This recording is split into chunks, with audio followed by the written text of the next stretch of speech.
sure that our kids' learning gets back on track. That is absolutely my #1 priority for our students, and I am not going to stop working on this until our students are caught up and they are succeeding. And that includes, by the way, getting our communities the support to address the youth mental health crisis our kids are facing as well. And I will keep working with everyone to get this done, because working with partners like Vice President Harris, working with folks across the aisle like we did on the bipartisan infrastructure law, is exactly how we got this Clean Bus Act passed. And that's where we are here today to talk about how building new, clean electric buses and getting them on our roads is good for our kids, our economy, and our planet. Whether our students are heading to school or to an away game or even on a field trip, there are about 500,000 school buses on the road traveling over 3 billion miles per year. And for too many kids and for our drivers, every time they board that bus, they are boarding an old, polluting diesel bus. Out of every 20 school buses in our country, 19 are still using diesel fuel. We have so many studies showing us now that the connection between this pollution and kids getting sick and kids getting asthma, and I think it is plain to anyone who has ever dropped off a kid at a bus stop or anyone who has breathed that exhaust, it is just not healthy. It's not good for our kids, and it is certainly not good for our environment. So that is why, for months, I pushed to pass my Clean School Bus Act, because this is just one way we can boost our economy. This is how we transition to clean energy.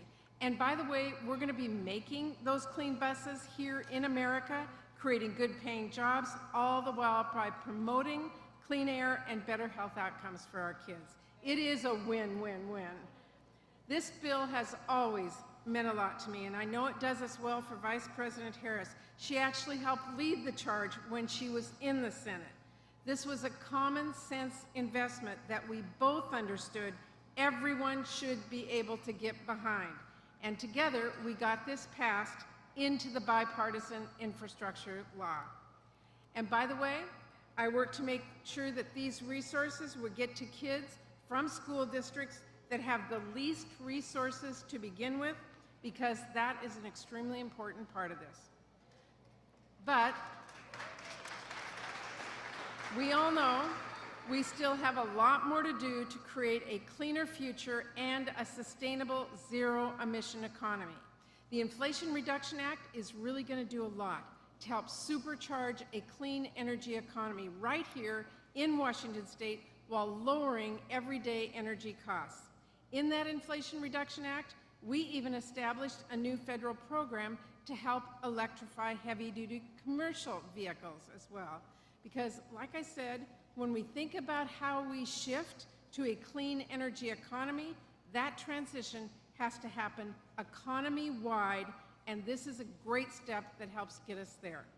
That legislation, along with the bipartisan infrastructure law, is a huge win for us here in Washington State, where we are already leading the nation in building a clean energy economy. So the bottom line is this: Democrats, with a razor-thin majority, have been focused on good-paying jobs and lower costs, and we recognize not just the challenges of the climate crisis, and there are challenges, ask anybody who's been in our region over the past few weeks with the smoke we've been dealing with, but also the major opportunities that climate action provides for our communities and economy. This is an exciting day. I'm so glad all of you could join us. Thank you. Please welcome Environmental Protection Agency Administrator Michael Regan.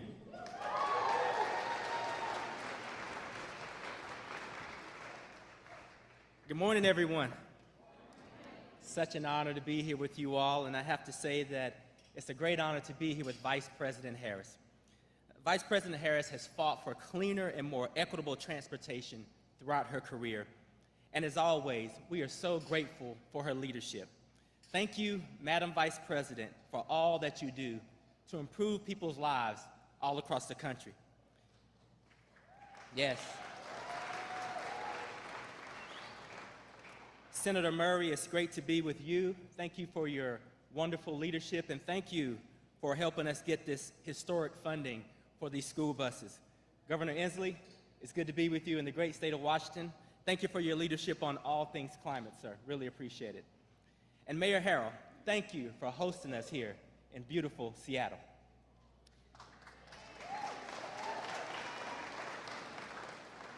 You know, one of the most rewarding parts about my job is the opportunity to meet young people and children all across the country, to hear about their hopes and their aspirations. The passion that they have is contagious. And when I think about the work that we do at EPA and the decisions that we make every single day, I think about the generations to come. Improving the lives of children and young people all across this country is near and dear to EPA's mission. But it's very personal to me, especially as the father of my 9-year-old son, Matthew. Every day, millions of our children ride to school, an experience that for many in this country is a quintessential part of being a kid in America. But traditional school buses that transport our children rely on internal combustion engines that emit pollution in the air. Not only are these pollutants harmful to the environment, but they're also harmful to people's health, to the children who ride the bus, to the bus drivers responsible for transporting our precious cargo, and to folks in surrounding neighborhoods and communities. That's why I'm so grateful to President Biden and Vice President Harris, along with our partners in Congress, who secured the historic bipartisan infrastructure law, forever transforming how kids get to and from school. Back in May, EPA announced $500 million in available rebate funding to upgrade school bus fleets all across the country. The application period closed in school districts all across the country, and let's just say we received an outstanding response, including our low-income communities, our tribal communities, and territories seeking to purchase electric and low-emission school buses. Now, given that overwhelming response to the $500 million that we put out there, we had to double the amount of funding that we were making available to schools all across the country.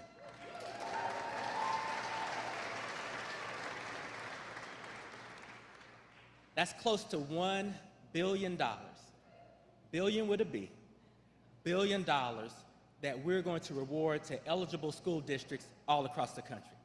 Listen, we expect to distribute resources to school districts in all 50 states and Washington, D.C., along with several federally recognized tribes and U.S. territories. And today we couldn't be more excited to announce that 4 school districts right here in the state of Washington were selected as part of EPA's fiscal year 2022 Clean School Bus program. So listen, folks, this is only the beginning of the work that we will do together to build a healthier, cleaner future for all. We're going to launch the next round of school bus grants in the coming months, and EPA will make available another $1 billion from the bipartisan infrastructure law for school buses for the year 2023. Absolutely. We're also going to ensure that the districts have the support that they need by leveraging technical assistance from the Departments of Energy and Transportation. Folks, I'm so optimistic about what's ahead. Cleaner air for our children to breathe, good paying jobs in American manufacturing all across this country, and cleaner air for everyone. Mark my words, zero emission school buses can be and will be the American standard. It's time for all of us to hit the accelerator, so let's go.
Please welcome South Whitby High School student Audrey Gamerick.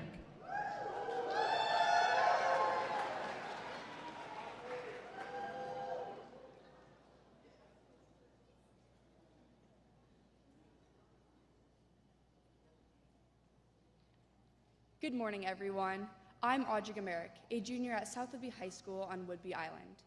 Words cannot express my gratitude to have the opportunity to gather alongside Vice President Harris and U.S. Environmental Protection Administrator Regan in my home state, Washington.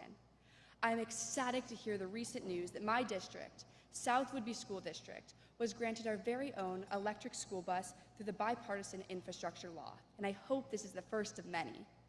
Last spring, I worked with members of a student-led nonprofit organization, United Student Leaders, to encourage our school to apply for this rebate through the U.S. Environmental Protection Agency. As a nonprofit organization, United Student Leaders strives towards cultivating a sustainable future through youth-advocated climate action, including organizing Fridays for Future school walkouts and working with leaders to treat the climate crisis with the urgency it demands. And I believe the Clean School Bus program runs parallel with this goal. As a small rural island school district, we rely heavily on our yellow buses to commute us across our island to school. With bias, I have to say we might have the most beautiful bus rides in the nation. Students, however, have been directly impacted by the environmental deterioration and health concerns caused by the air pollution caused by these diesel-guzzling buses. Transitioning from fossil-fueled buses to clean energy is a step in the right direction towards ensuring a prosperous future for younger generations. But it cannot be our last. Sustainable practices such as the Clean School Bus program in American schools set a standard of climate-centered action to be mirrored throughout society. Education is at the root of systemic change. What we implement, demonstrate, and teach in our schools today will be reflected in the future of this country. I am now honored to welcome a person who has paved the way for women like me, Vice President Harris.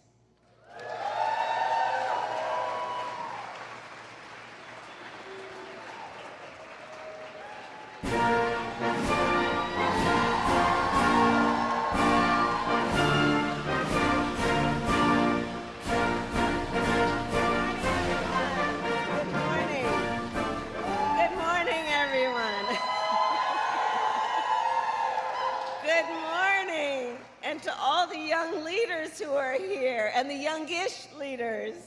Good morning to all of you. Good morning, my dear. Good morning. Good morning.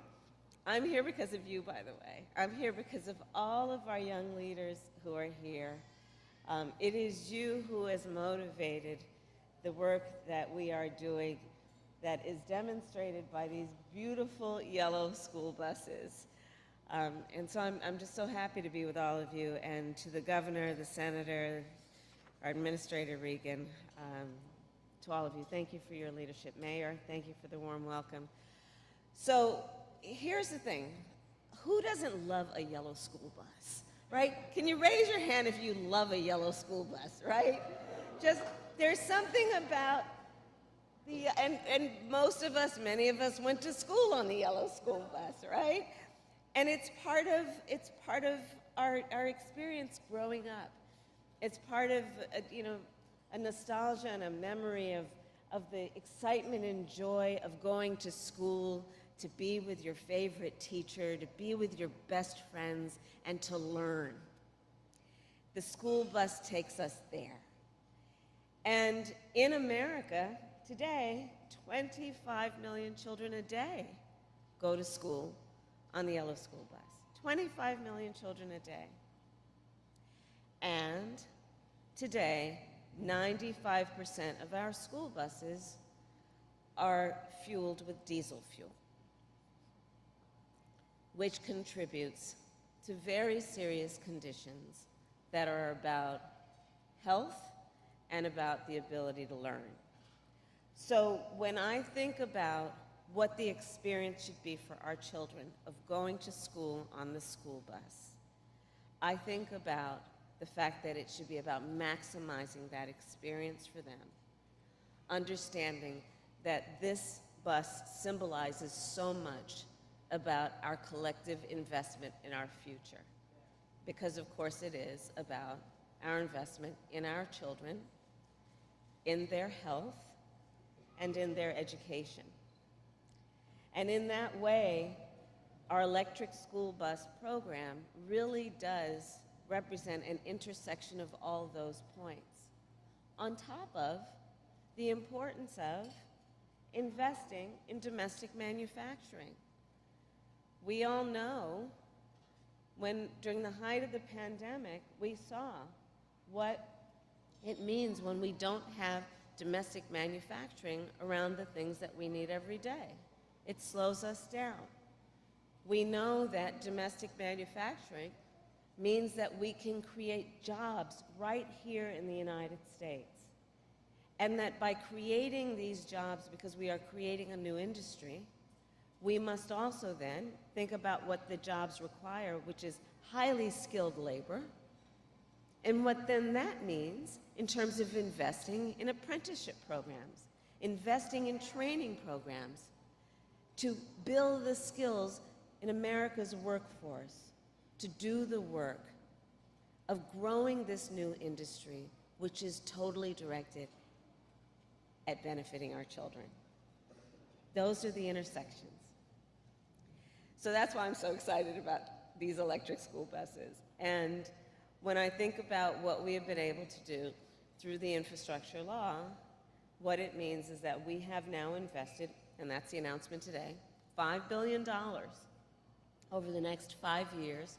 What we are doing today is the first of those $1 billion, $1 billion, through grant proposals from the 50 states, distributing to the 50 states an investment for their ability, starting the next school year, to roll these buses out, to pick up our kids and take them to school. That's our announcement today.